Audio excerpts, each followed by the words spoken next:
We've had Spider-Man for decades, and somehow Peter Parker keeps getting rebooted like Marvel has a subscription plan. Hi.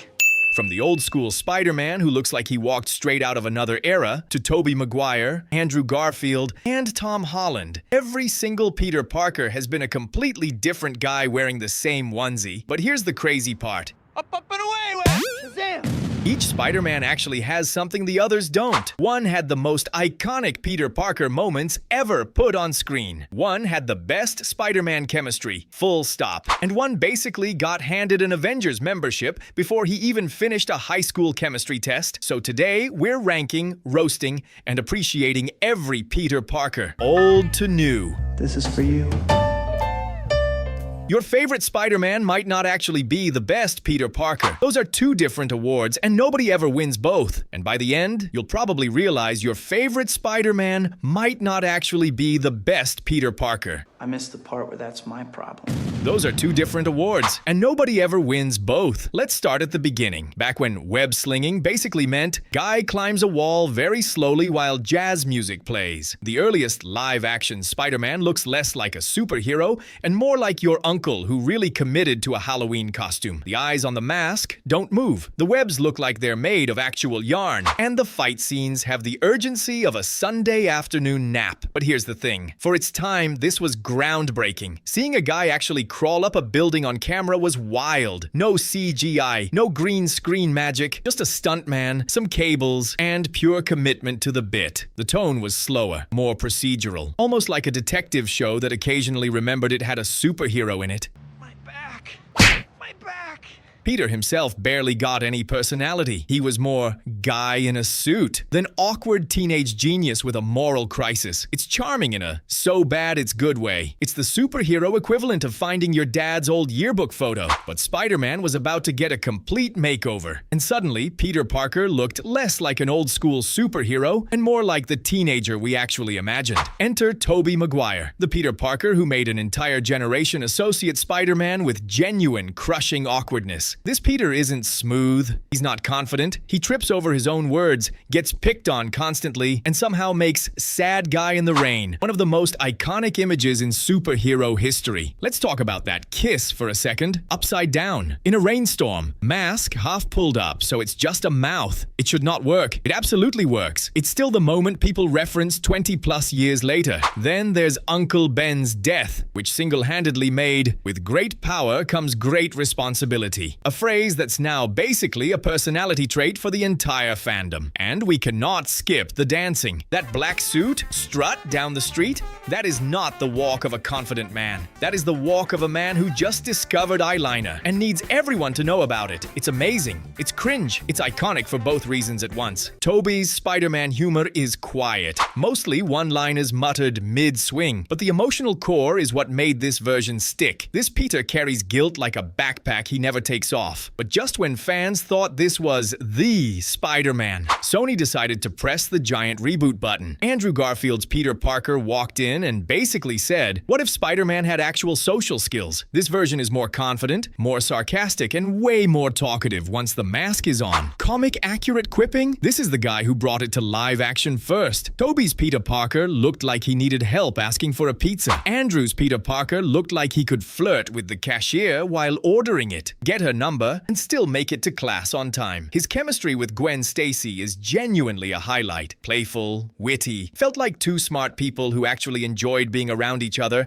instead of just staring longingly from across a room. His humor as Spider-Man is sharper, more modern, closer to what fans expect from the comics. But outside the suite, this Peter felt a little more brooding, little heavier, which divided people. Some loved the emotional weight. Others wanted more of the class clown energy. Either way, this version proved Spider-Man could be funny in the suit and complicated out of it. And then Marvel showed up and basically said, what if Spider-Man had Wi-Fi? Tom Holland's Peter Parker is the one who actually feels like a high schooler because, fun fact, he basically was one when he started. This Peter is jumpy, excitable, occasionally has zero chill, and treats being an Avenger like the coolest internship a kid could ask for. His friendship with Ned is one of the most purely fun, best friend dynamics in the whole franchise. Two kids who are way more excited about Star Wars Legos than saving the world half the time. His relationship with Tony Stark adds a whole mentor-mentee layer the other two versions never had. This isn't a kid figuring out responsibility alone in his bedroom. This is a kid getting actual, if chaotic, guidance from Iron Man himself. And his thing with MJ is less epic romance and more two awkward teens who clearly like each other but are bad at expressing it, which honestly tracks for actual teenagers. Tom's Spider-Man doesn't feel like a finished hero. He feels like a kid still learning what the job actually means. Mistake by mistake, mask, malfunction by mask, malfunction. Just when Tom's Peter finally figured out who he was, the multiverse decided to make his life approximately 500 times more complicated. Then Spider-Man. No Way Home happened, and suddenly we had 3 Peter Parkers standing in the same room, and the internet lost its entire mind. Put 3 Peter Parkers in one room,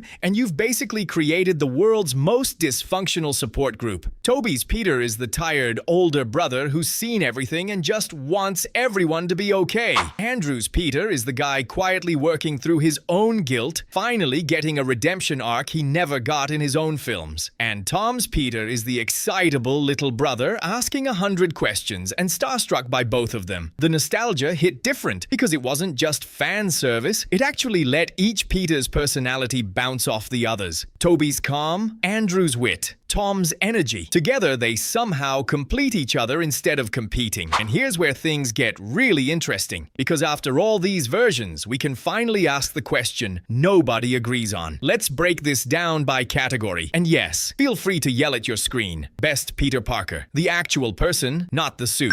Tobey wins this one. The guilt, the awkwardness, the regular guy who got bit by a spider energy is unmatched. Best Spider-Man. The hero in action. Andrew takes this. The wit, the acrobatics, the comic accurate quipping mid-fight. Funniest? Okay, Andrew fans are about to attack me, but Tom gets this category, and honestly, it's not even close. The panic, the rambling, the Ned interactions. Most relatable, Tom again. He's an actual awkward teenager, not a 20-something playing one. Best chemistry, Andrew and Gwen. It's not close. Best fighting style, Tom, thanks to the MCU's bigger budget and more acrobatic choreography. Most experienced hero by the end, Tobey. 3 films of growth versus Tom's still learning arc. Most emotional performance, genuinely a toss-up between Tobey's guilt and Andrew's grief. Most comic book accurate quipping, Andrew. Hands down. See? Nobody sweeps this. Everybody wins something. The truth is, there isn't one perfect Spider-Man. Tobey gave us responsibility and classic emotional weight. Andrew gave us charisma and vulnerability. Tom gave us youth, growth, and an entire generation's first Spider-Man. Comparing them is hard because each one succeeded at something completely different. It's not really who's better, it's which flavor of Peter Parker do you need today? And speaking of Tom's story, it's not over. He's suiting back up as Peter Parker in Spider-Man, Brand New Day. And this next chapter is about to throw him into a whole new mess. After everything he's survived so far, watching this Peter step into another chapter of his story might be the most exciting stretch yet. We've gone from old school Spider-Man to Tobey to Andrew to Tom, and somehow we're still not done with Peter Parker. But now I want to know, who is your Spider-Man? Tobey, Andrew, or Tom? Drop it in the comments and tell me why, because I already know this comment section is about to turn into a courtroom drama. If you enjoyed this Spider-Man journey, hit like, subscribe to the channel, and stick around because we're breaking down more Marvel characters, movies, theories, and the details you probably missed. And remember, no matter which Spider-Man you choose, somebody in the comments is going to tell you you're wrong.